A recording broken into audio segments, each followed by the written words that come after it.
Selain sebagai pintu untuk berma'rifatullah, talqin zikir ini juga menjadi pintu kita untuk bisa diakui oleh Allah sebagai orang yang beriman setelah kita memeluk agama Islam.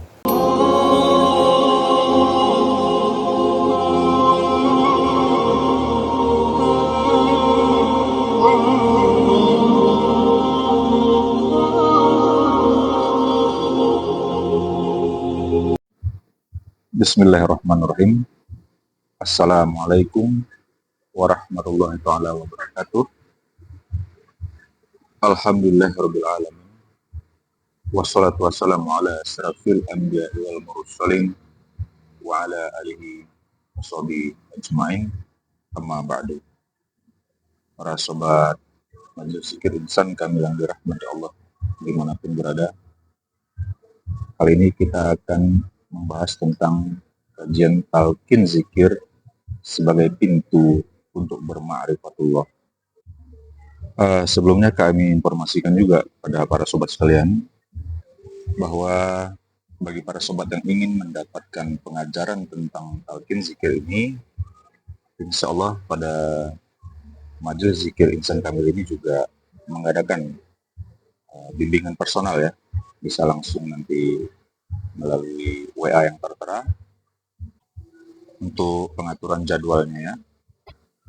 Kemudian untuk membantu berkembangnya channel ini dalam dakwah, mohon kiranya para sobat mensupport channel ini dengan subscribe dan share pada medsos yang ada ya.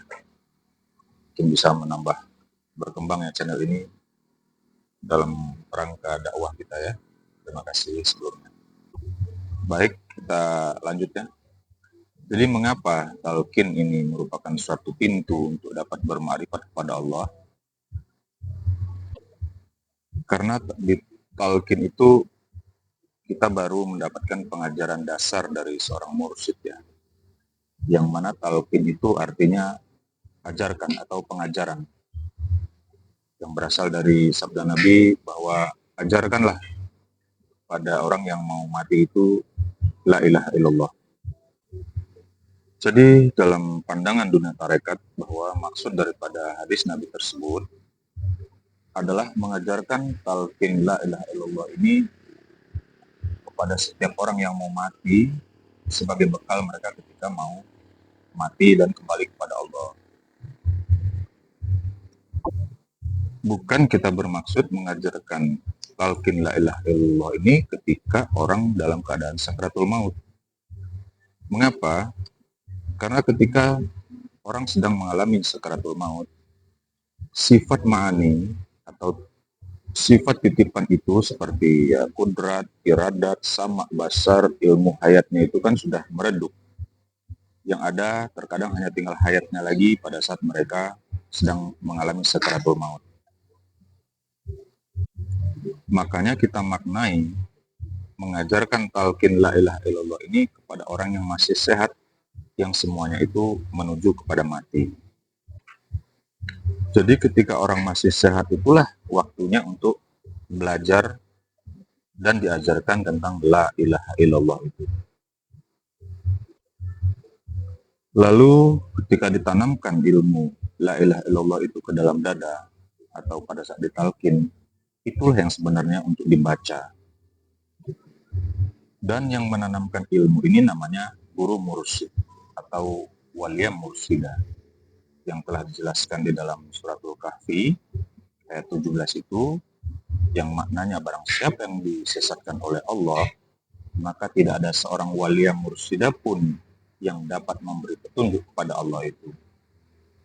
Inilah yang kita maksud dengan walia mursyidah, yang mereka ini adalah sebagai pewaris Nabi, pewaris ilmu dari dada Nabi, yang sambung menyambung mulai dari diterimanya dari gurunya terus menerus sampai ke baginda Nabi.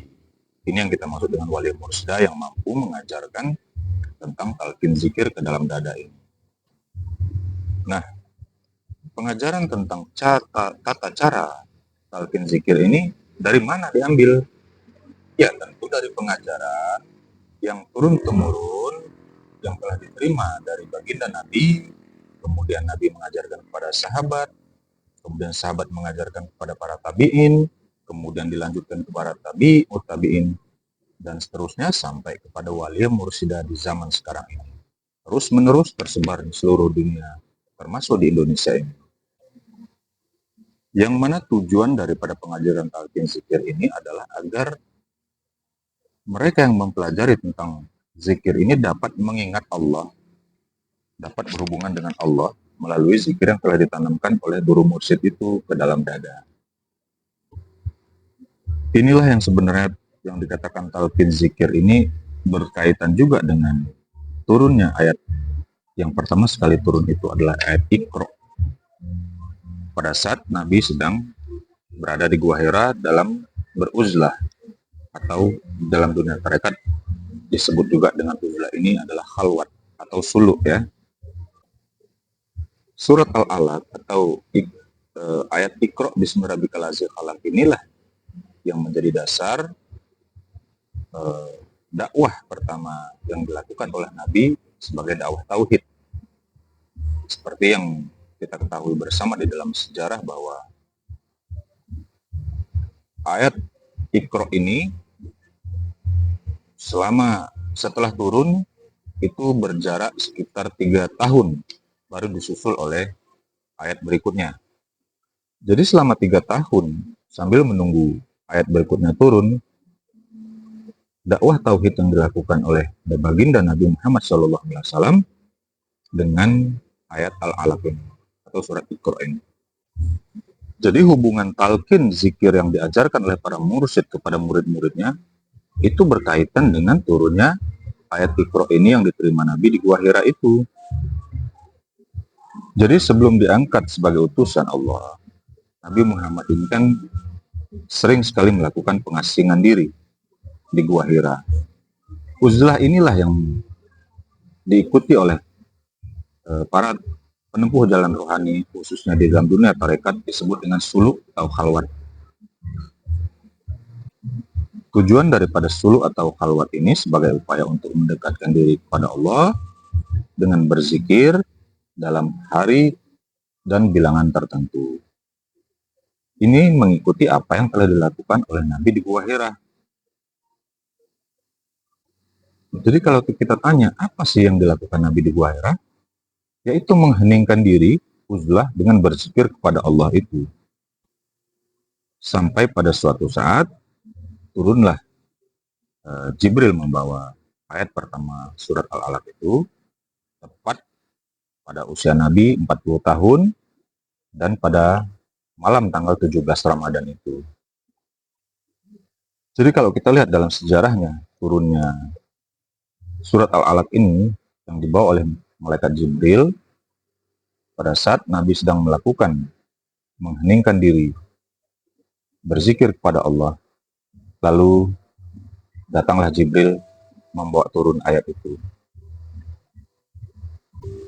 Lalu terjadilah dialog antara Jibril dan Nabi Muhammad SAW. Jibril berkata, Iqra ya Muhammad. Lalu dijawab oleh baginda Nabi Muhammad SAW, saya belum tahu apa yang mau dibaca atau saya tidak tahu membacanya. Ya Jibril, jawab Nabi Muhammad SAW. Dan itu berulang sampai 3 kali. Namun ada yang berpendapat bahwa dari peristiwa itu mengatakan Nabi itu tidak bisa membaca atau dan menulis. Namun pada pandangan kami, bahwa yang dimaksud Nabi, saya belum tahu apa yang mau dibaca itu bukan berarti Nabi tidak bisa menulis dan membaca. Namun Nabi Muhammad SAW belum mengerti apa yang dimaksudkan oleh malaikat Jibril alaihissalam tentang Iqra itu. Sehingga pada saat yang ketiga kalinya, malaikat Jibril mendekati Nabi, lalu mendekap Nabi. Yang didekap itu adalah dadanya Nabi, sehingga Nabi merasa sesak, agak sulit bernapas. Lalu malaikat Jibril memberikan isyarat-isyarat tentang apa yang harus dibaca oleh Nabi. Kemudian pada saat itulah Nabi baru mengerti apa yang sebenarnya yang dimaksudkan oleh malaikat Jibril tentang Iqra itu. Sehingga pada saat itu Nabi langsung mengikuti malaikat Jibril dengan membaca Bismillahirrahmanirrahim, Iqra bismi rabbikal ladzi khalaq, khalaqal insana min 'alaq, sampai ayat yang kelima itu. Yang artinya di dalam bahasa Indonesia adalah bacalah siapa kamu dengan menyebut nama Tuhanmu yang menciptakan. Dialah yang telah menciptakan manusia dari segumpal darah. Bacalah dengan, dan Tuhanmu lah yang maha mulia, yang mengajarkan manusia dengan kalam ya. Dan dia mengajarkan manusia apa-apa yang tidak diketahuinya. Ternyata ayat ini adalah mengandung makna untuk memahami siapa diri kita itu. Karena di dalam ayat ini menceritakan tentang penciptaan diri itu oleh Allah itu sendiri sebagai Sang Khalik.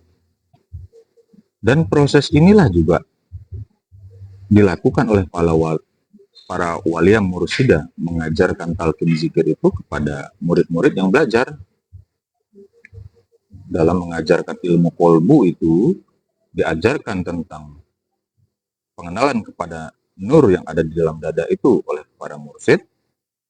Ya kadang pertama murid-murid pun masih bingung apa yang harus dibaca pada saat itu. Ayo coba tanya diri kita masing-masing ketika ditalqin itu, apa langsung mengerti apa yang diajarkan oleh mursyid itu? Tentunya tidak seketika.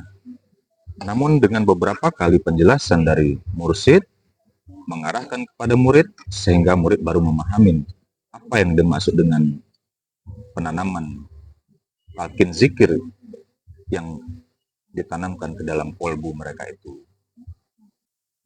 Ya ini memang merupakan hal yang wajar, dikarenakan malaikat Jibril saja mengajarkan Nabi Muhammad itu dalam beberapa kali, apalagi kepada tingkatan manusia biasa seperti kita ini, yang mungkin baru bisa memahaminya dalam beberapa hari, dalam beberapa minggu, bahkan dalam hitungan bulan baru kita bisa mampu memahami dan mempraktekkan tentang isi talqin yang diajarkan oleh mursyid pada saat itu. Namun bagi para murid-murid yang memiliki kesungguhan yang kuat, dengan terus-menerus mereka melakukan arahan dan bimbingan dari ajaran mursyid pada saat talqin zikir itu, lambat laun mereka akan mengerti dan mempraktekannya, dan lama-lama mereka akan merasakan sendiri manfaat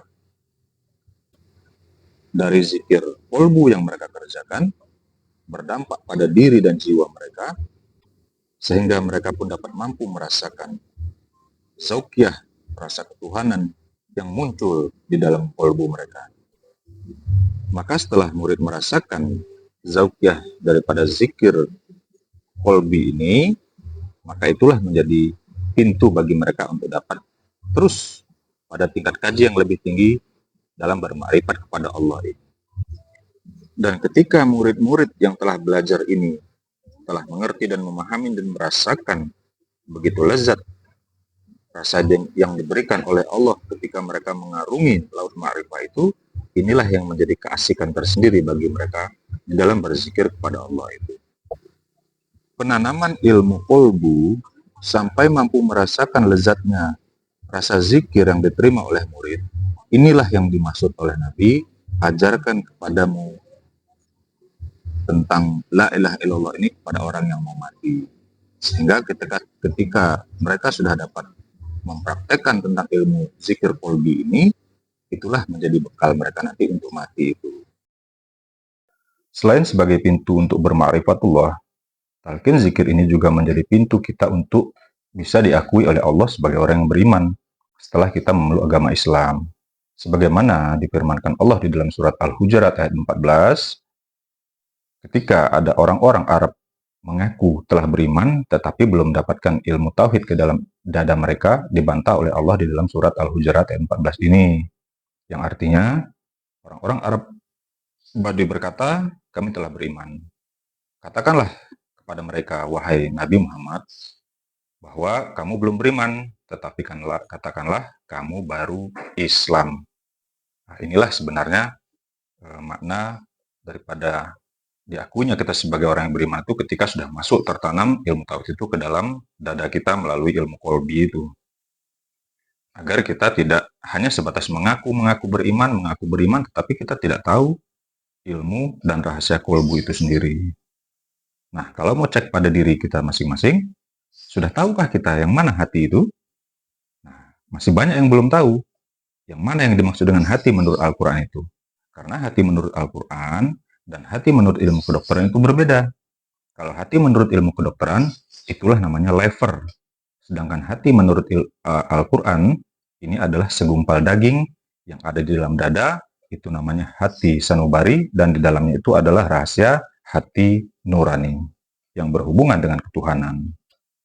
Selain itu juga, pentingnya kita mengambil pelajaran talqin zikir ini, agar kita beragama Islam ini dapat beragama dengan sebenar-benarnya, bukan hanya beragama sekedar saja. Seperti yang disindir Allah di dalam Al-Quran surat Al-Hajj, wa minan nasi may ya'budullaha ala harfin. Jadi ada di antara manusia itu yang menyembah Allah itu hanya di tepi. Nah, maknanya itu adalah hanya sekedarnya saja menyembah Allah, tidak dengan menyembah yang sebenar-benarnya menyembah. Para sobat sekalian yang dirahmati Allah, jikalau memang kita merasa penting untuk mendapatkan ilmu ini sebagai bekal kita untuk kembali kepada Allah di akhirat nanti, ya tentu kita harus mencari seseorang atau mursyid yang bisa mengajarkan tentang ilmu ini. Dan ini banyak kok, tersebar di seluruh Indonesia. Tinggal kita ada kemauan atau tidak dalam belajar dan mempelajari tentang La ilaha illallah ini secara dalam. Dan kami berdoa semoga kita dimudahkan oleh Allah di dalam menemukan seorang guru mursyid pembimbing rohani kita untuk dapat bermusyahadah kepada Allah ini secara sempurna. Billahi taufiq wal hidayah. Wassalamualaikum warahmatullahi wabarakatuh.